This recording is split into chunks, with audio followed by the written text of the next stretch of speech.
que vous allez bien. Aujourd'hui, on se retrouve pour une nouvelle vidéo autour du vitaliseur de Marion. Alors, aujourd'hui, on revient sur des questions qu'on me pose souvent sur les réseaux. Donc, c'est une vidéo FAQ spéciale vitaliseur. Alors, c'est parti pour la première question. Quelle est la quantité d'eau à mettre dans la cuve? C'est une très bonne question. Effectivement, donc, on va reprendre ensemble le tamis. Voici la cuve.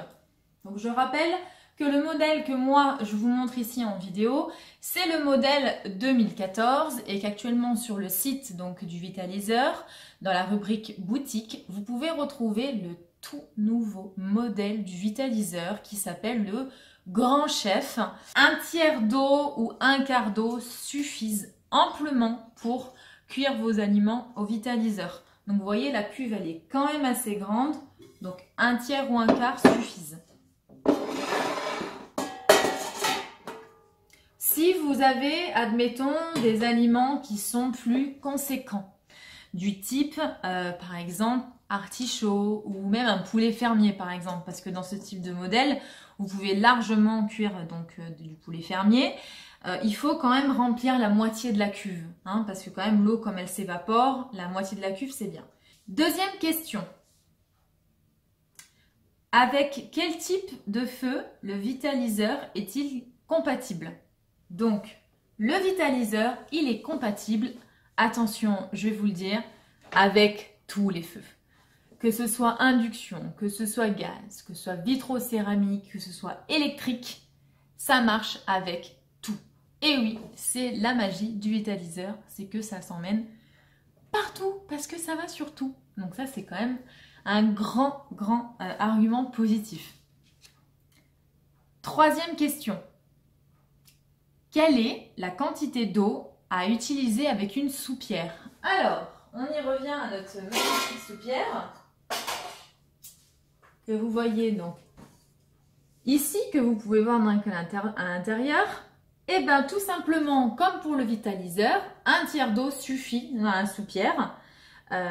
Mais ce que je peux vous conseiller, c'est que si la cuisson, par exemple de céréales ou etc. se prolonge, à ce moment-là, vous pouvez rajouter un petit peu d'eau dans la soupière pour compenser l'évaporation tout simplement. Donc il faut bien contrôler quand même votre cuisson par rapport aux céréales. Quatrième question. Comment fonctionne la soupière? Alors, reprends la soupière. La soupière, c'est un récipient à fond plein, comme vous pouvez le voir, qu'on met en fait à la place du tamis, tout simplement. Donc là, vous allez retirer le tamis et vous allez mettre votre soupière à l'intérieur de la cuve. Donc, pourquoi c'est intéressant? C'est intéressant tout simplement parce que ça vous permet de cuire vos aliments au bain-marie. Et ça, c'est quand même assez bien, je trouve. Enfin, moi, en tout cas, pour les bains-maries, je n'utilise plus que ça. D'ailleurs, vous l'aurez compris, je n'utilise plus que le vitaliseur. Donc, bain-marie. Et pour les céréales aussi, c'est le top. Donc, par exemple, si vous voulez faire cuire du riz, eh ben, sachez que c'est comme d'habitude, un volume de riz pour 2 volumes d'eau. Donc, c'est vraiment très simple. Deuxième question. Peut-on cuire de la viande? Ça, c'est la grande question que les carnivores se demandent. Est-ce qu'avec le vitaliseur, je peux cuire de la viande? Mais bien sûr que vous pouvez cuire de la viande avec le vitaliseur. Donc, si on prend un exemple, le poulet fermier dont je vous parlais tout à l'heure, en 30 minutes, 35 minutes, au vitaliseur, il est cuit. Alors que quand vous le faites au four, par exemple, vous mettez 1 heure, voire 1h30. Si vous avez un doute au niveau du temps de cuisson, sachez que sur le site du vitaliseur, vous avez une rubrique avec tous les temps de cuisson qui sont répertoriés pour chaque aliment. Donc c'est quand même génial quoi. En plus, vous pouvez vous l'imprimer en format PDF, donc je vous encourage à vous l'imprimer. Et puis vous verrez qu'au bout d'un certain moment d'utilisation, tout simplement, vous n'avez plus besoin de le regarder. Sixième question. Peut-on cuire du poisson? Eh bien, tout comme la viande, bien sûr qu'on peut cuire du poisson. Vous pouvez cuire tous les poissons.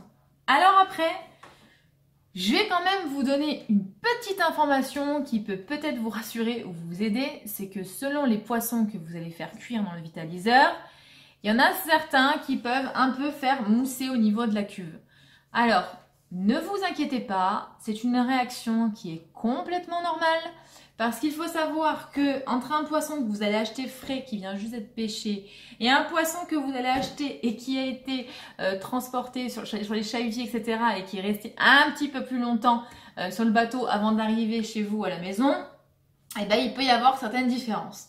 Mais ne vous inquiétez pas, il y a une petite solution pour réduire un petit peu cette mousse, c'est de mettre quelques gouttes d'huile justement dans la cuve. Ça permet d'éviter que ça mousse trop. Autre question très intéressante également, comment le laver?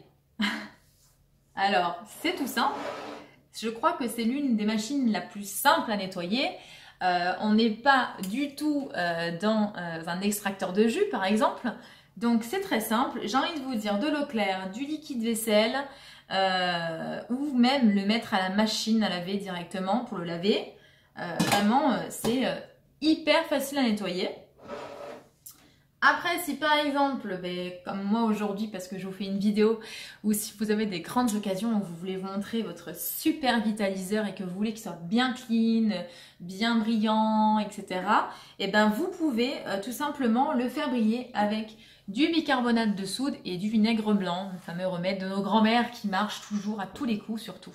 Donc voilà, ça permet de bien le faire briller et si vous êtes maniaque comme moi, et ben, de bien le nettoyer. Si votre eau elle est calcaire, parce que je ne sais pas chez vous, mais chez nous, dans les Alpes-Maritimes, l'eau elle est calcaire. Donc du coup, souvent, malheureusement, à l'intérieur de la cuve, c'est vrai, ça peut être un peu calcaire. Ne vous inquiétez pas, il y a une astuce qui fonctionne très très bien, c'est de mettre un demi-citron dans la cuve, dans l'eau de la cuve, pendant la cuisson, tout simplement pour éviter que ça tâche votre vitaliseur. Et voilà, et comme ça, au moins, vous êtes tranquille, votre vitaliseur, il n'a pas de calcaire à l'intérieur de la cuve. On part sur une nouvelle question. En quel matériau est conçu le vitaliseur? Donc le vitaliseur, il est conçu en acier inoxydable 1810. C'est-à-dire en fait que vous avez 18% de chrome et que vous avez 10% de nickel. Donc ça a une parfaite tenue dans le temps. Moi, honnêtement, ça va bientôt faire 1 an que je l'ai et il n'a pas bougé. Il est nickel. Et je connais des gens qui l'ont depuis 10 ans, 15 ans et où le vitaliseur n'a pas bronché d'un iota. Il faut savoir que comme la marque a quand même 30 ans d'existence, je suis persuadée même qu'il y a des personnes qui l'ont depuis 30 ans. D'ailleurs, s'il y en a certains d'entre vous qui regardent cette vidéo et qui ont le vitaliseur depuis plusieurs années et que justement vous pouvez attester que ça ne bouge pas dans le temps, je vous encourage à nous laisser un petit commentaire sous la barre d'infos, comme ça au moins nos chers internautes qui regardent cette vidéo pourront constater d'eux-mêmes que c'est une bonne machine, le vitaliseur. Existe-t-il un modèle du vitaliseur plus petit que le modèle de 8 litres? Donc le modèle que vous avez ici, c'est le grand modèle qui date de 2014, je le répète. Donc oui, bien sûr qu'il existe un plus petit modèle pour quand vous êtes tout seul ou quand vous êtes à 2 avec votre moitié. Donc il s'appelle le petit Robinson. Et justement, il est vraiment adapté pour une utilisation, on va dire, pour 1 à 2 personnes. Donc c'est vraiment pratique. En attendant, j'espère que cette vidéo vous a plu et une fois de plus, je vous remercie par avance, si c'est le cas, de me mettre des petits pouces vers le haut. Vous pouvez aussi me retrouver sur Facebook et Instagram. Vous pourrez notamment voir mes stories quand je parle du vitaliseur et quand je réalise mes recettes. Je vous souhaite une belle journée et je vous dis à bientôt!